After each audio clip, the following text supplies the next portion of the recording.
ንኣፋፍነት ኩነታት ትግራይ ይብርኽ ከም ዘሎ ተሓቢሩ ኣብ ሰሜን ኢትዮጵያ ብፍላይ ድማ ኣብ ክልል ትግራይ እቲ ድሕሪ 2 ዓመት ውግእ ዝተረኸበ ተኣፋፍ ሰላም ሕጂ ኣብ ከቢድ ሓደጋ ወዲቑ ይርከብ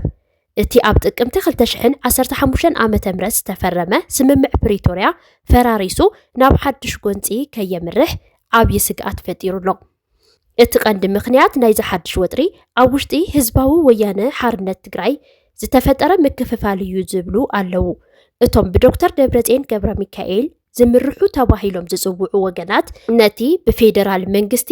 ተፈላጥነት ዝነበረው ጊዜያዊ ምምሕዳር ትግራይ ብምፍራስ ነቲ ቅድሚ ውግእ ዝነበረ ባይቶ ዳግማይ ከም ዝተኸሉ ምፍላጦም ስዒቡ ምስ ፌደራል መንግስቲ ዝነበሮም ርክብ በጢሶም እዮም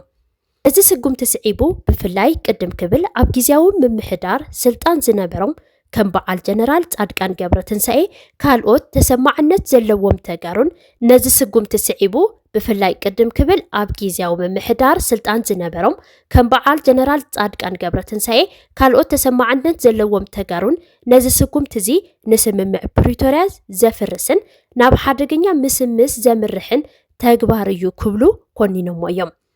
ድሕሪ ምምላስ ነባር ባይቶ ትግራይ ኣብታ ክልል ግዱድ ግፋ መናእሰይ ክካየድ ዝጀመረ ኮይኑ ነቲ ተግባር ምቁዋም ዝኽልክል ኣዋጅ መውፅኡ ዝፍለጥ እዩ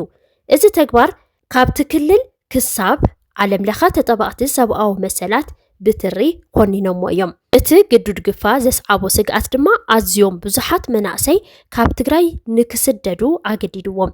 ብዝረኸብዎ መማረፂ ኣዝዮም ብርክት ዝበሉ መናእሰይ ካብ ትግራይ ይሃድሙ ከም ዘለው ይፍለጥ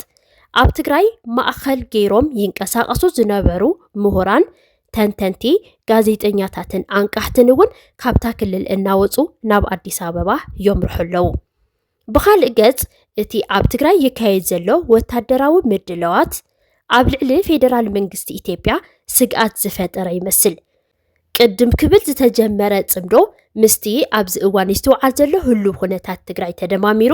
ኣብቲ ከባቢ ዳግማይ ኩናት ከይለዓል ዓብዪ ስግኣት ፈጢሩ ይርከብ ብወገን መንግስቲ ኢትዮጵያ ጉጅለ ዶክተር ደብረጽዮን ሓደሽቲ ኣጽዋር የዋህልልን ሓዱሽ ናይ ውግእ ምድላዋት ይገብርን ከም ዘሎ ብምጥቃስ ካብኡ ሓሊፉ ድማ ምስ ኤርትራን ካልኦት ሓይልታትን ብምትሕብባር ስግኣት እቲ ሃገር ኮይኑ ከም ዘሎ ይኸስስ እቲ ኣብ መንጎ ህወሓትን መንግስቲ ፌደራልን ተፈጢሩ ዘሎ ምስሕሓብ ኣብ ክልቲኦም ጥራሕ ከይተሓፀረ ንኣሜሪካ እውን ከም ዘተሓሳሰበ ሚኒስተር ጉዳያት ወፃኢ እቲ ሃገር ካብ ዝወሰኑ ውሳነ ምርዳእ ይከኣል ብሰንኪ እዚ እናገደደ ዝኸይድ ዘሎ ወጥሪ ሰሜን ኢትዮጵያ